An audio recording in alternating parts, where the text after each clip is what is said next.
ശ്രീ കൂടൽമാണിക്യം ക്ഷേത്രത്തിൽ തൃക്കേട്ട വെച്ച് നമസ്കാരം നടത്തി.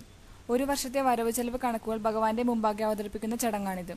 Koodalmanikyam Devaswom chairman Shri P Thankappan master കണക്കുകൾ അവതരിപ്പിച്ചു. ബോർഡ് അംഗം രാജേഷ് ബാലകൃഷ്ണൻ, മാനേജർ രാജലക്ഷ്മി, തന്ത്രിമാർ തുടങ്ങിയവരും ഭക്തജനങ്ങളും ചടങ്ങിൽ പങ്കെടുത്തു. സഭായോഗം മുമ്പാകെ 2008 തൃക്കേട്ട വെച്ച് നമസ്കാരം 1/1/2007 മുതൽ 31/12/2007 കൂടിയ കാലയളവിലെ ഒരു വർഷം വരവ് ചെലവ് കണക്ക്. വരവ് മുന്നിരിപ്പ് പണമായി 65,351 രൂപ. മുന്നിരിപ്പ് ബാങ്കിൽ 1,37,61,211 രൂപ 42 പൈസ.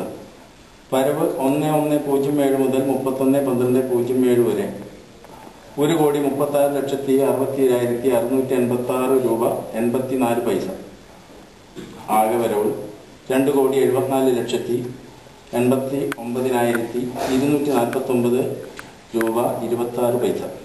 ചെലവ് 1/1/07 മുതൽ 31/12/07 വരെ 2,41,73,832 രൂപ 24 പൈസ. നീക്കിയിരിപ്പ് 33,15,417 രൂപ 02 പൈസ.